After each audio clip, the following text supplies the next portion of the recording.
ಗೀತಾ ಮಹಾತ್ಮೆ.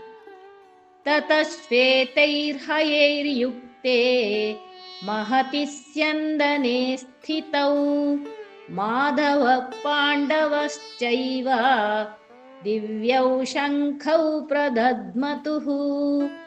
ಭೀಷ್ಮರು ತಮ್ಮ ಶಂಖನಾದ ಮಾಡಿದ ಮೇಲೆ ಎಲ್ಲ ಕಡೆಯಿಂದ ತಮಟೆ, ನಗಾರಿ, ಡೋಲು ಇತ್ಯಾದಿ ಶಬ್ದಗಳಿಂದ ಯುದ್ಧಭೂಮಿಯೆಲ್ಲ ಆವರಿಸಿ ಆಕಾಶ ಭೂಮಿಯನ್ನು ಒಂದು ಮಾಡಿದಂತಾಯಿತು.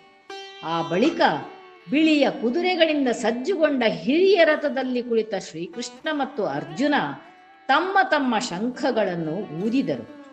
ಈ ಶ್ಲೋಕದಲ್ಲಿ ಮಾಧವ ಮತ್ತು ಪಾಂಡವ ಎನ್ನುವ ಎರಡು ವಿಶೇಷಣ ಬಳಕೆಯಾಗಿದೆ. ಇಲ್ಲಿ ಭಗವಂತನನ್ನು ಮಾಧವ ಎಂದು ಸಂಬೋಧಿಸಿದ್ದಾರೆ. ಮಾ ಅಂದರೆ ಮಾತೆ ಲಕ್ಷ್ಮಿ, ಆದ್ದರಿಂದ ಮಾಧವ ಅಂದರೆ ಲಕ್ಷ್ಮೀಪತಿ, ಭಗವಂತ ಶ್ರೀಮನ್ನಾರಾಯಣ. ಇನ್ನು ಮಾ ಅಂದರೆ ಜ್ಞಾನ ಕೂಡ ಹೌದು.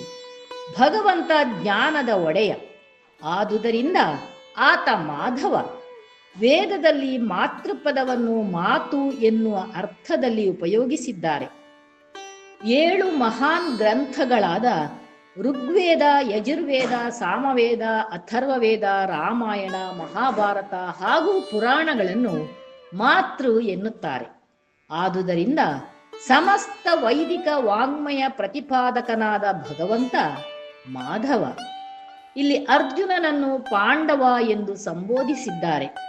ಪಾಂಡುವಿನ ಮಗನಾದದ್ದರಿಂದ ಈತನನ್ನು ಮಧ್ಯಮ ಪಾಂಡವ ಎಂದು ಕರೆಯುತ್ತಾರೆ.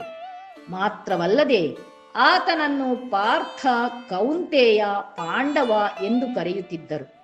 ಅರ್ಜುನನಲ್ಲಿ ಭಗವಂತನ ವಿಶೇಷ ಸನ್ನಿಧಾನವಿತ್ತು. ಆತ ನಾರಾಯಣನ ಜೊತೆಗಾರನಾದ ನರನ ರೂಪ ಕೂಡ ಹೌದು. ನಮ್ಮ ದೇಹ ಕೂಡ ಒಂದು ರಥ. ಅಂತಹ ರಥದಲ್ಲಿ ಜೀವನನ್ನು ನಡೆಸುವ ಭಗವತ್ ಸಾನ್ನಿಧ್ಯವಿದೆ.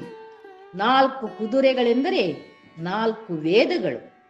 ಬಿಳಿ ಬಣ್ಣ ಸತ್ವಗುಣದ ಸಂಕೇತ. ಹರಿ ಓಂ.